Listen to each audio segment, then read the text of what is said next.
the Greedy Bear. Once upon a time, a poor woodman and his wife lived in a tiny hut close to the orchard of a rich man. So close that the branches of a pear-tree hung right over the cottage yard.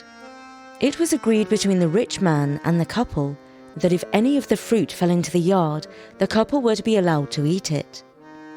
So you may imagine with what hungry eyes they watched the pears ripening, and prayed for a storm of wind or a flock of flying foxes or anything that would cause the fruit to fall. Apart from the pears, the couple did not have a rich choice of foods to eat, but they did have yellow lentils, ghee and some spices. The wife was particularly good at making this dish called dahl. What an appetising smell it had, to be sure. The woodman gobbled it up as soon as it was ready. But one day his wife said, "No, not until you fetch some dry wood, off you go." So off he went into the forest and began to hack and saw away at the wood, and with each cut he seemed to smell the savoury dahl. Just then a bear came swinging by, with its great black nose tilted in the air and its little keen eyes peering about. For bears, though good enough fellows on the whole, are just dreadfully inquisitive. "Peace be with you, friend," said the bear. "And what may you be doing with that bundle of wood?" "Well, it's for my wife," returned the woodman. "Fact is," he added confidentially, smacking his lips, "she has made such a wonderful dahl for dinner, and if I bring in a good bundle of wood, she's pretty sure to give me a plentiful portion. Oh, my dear fellow, you should just smell that dahl." At this, the bear's mouth began to water, for like all bears, he was dreadfully greedy. "Do you think your wife would give me some too, if I brought her a bundle of wood?" he asked anxiously. "Perhaps, if it was a very big load," answered the woodman craftily. Would 400 weight be enough?" asked the bear. "I'm afraid not," returned the woodman, shaking his head. "You see, dahl is an expensive dish to make. You need plenty of ghee and loads of yellow lentils and... Would 800 be enough?" "Let's say half a ton, and it's a bargain," said the woodman. "Half a ton is a lot."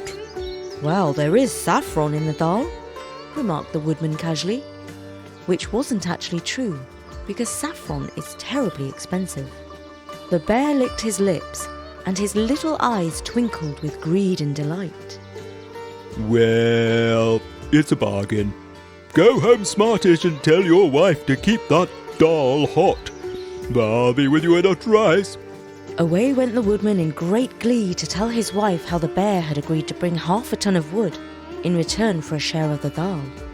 Now his wife said, "That bear will surely be greedy, like all bears, and eat your supper if you aren't careful, dear husband." At this, the woodman became quite pale.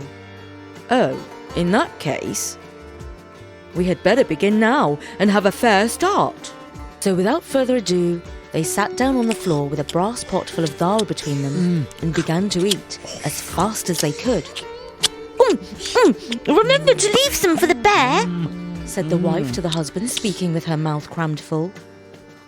Certainly, he replied, helping himself to another handful.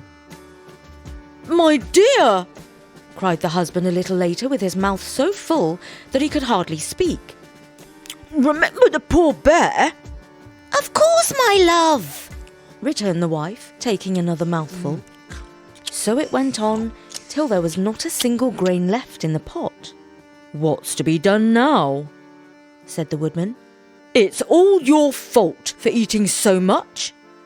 "My fault?" retorted his wife scornfully.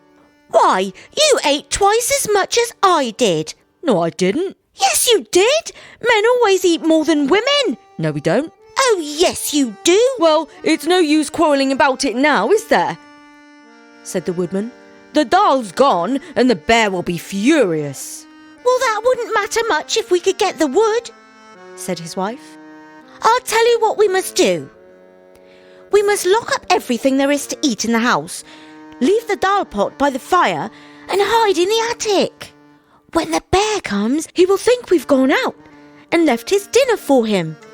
Then he will throw down his bundle and come in. Course he will rampage a little when he finds the pot is empty, but he can't do much mischief. And I don't think he will take the trouble of carrying the wood away, do you?" So they made haste to lock up all the food and hide themselves in the attic. Meanwhile, the bear had been toiling and moiling away at his bundle of wood, which took him much longer to collect than he expected. However, at last he arrived quite exhausted at the woodcutter's cottage. Seeing the brass dahl pot by the fire, he threw down his load and went in.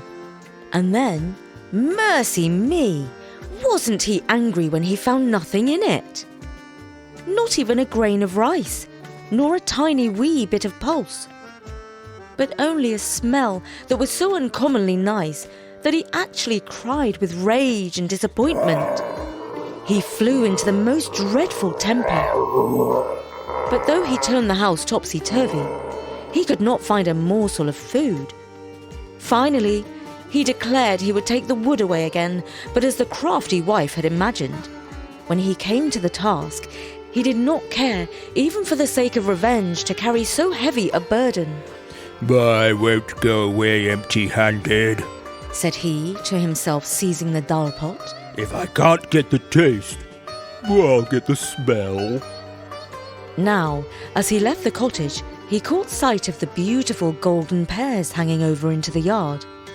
His mouth began to water at once, for he was so desperately hungry, and the pears were the first of the season. In a trice, he was up the wall, up the tree, and gathering up the biggest and ripest one he could find. He was just putting it in his mouth when a thought struck him. If I take these pears home, I shall be able to sell them for ever so much to the other bears, and then with the money, I shall be able to buy some of that dahl. Ha ha! I shall have the best bargain after all. So saying, he began to gather the ripe pears as fast as he could and put them into the pot. But whenever he came to an unripe one, he would shake his head and say, "No one would buy that. Yet it is a pity to waste it." So he would pop it into his mouth and eat it, making wry faces, as if it was very sour. Now all this time, the woodman's wife had been watching the bear through a crack and holding her breath for fear of discovery. But at last, what with the attic being rather dusty, just as the pot was quite full of golden ripe pears, out she came with the most tremendous sneeze you ever heard. Achoo! The bear, thinking someone had fired a gun at him, dropped the pot into the cottage yard and fled into the forest as fast as his legs would carry him. So the woodman and his wife got the dahl, the wood, and the lovely pears. But the poor bear got nothing but a very bad stomachache from eating unripe fruit. And that was the story of the greedy bear, though perhaps it was the two humans that were more greedy. In fact, I feel a bit sorry for that hungry bear. And I just want to give a special shout out to Sarah from India, who is visually and hearing impaired. She reads our stories using a braille display called Orbit Reader. So Sarah, thank you so much for reading our stories, and we wish you every happiness. Humari dua hai aap hamesha khush raho. From me, Jana, at storynori.com. Bye for now.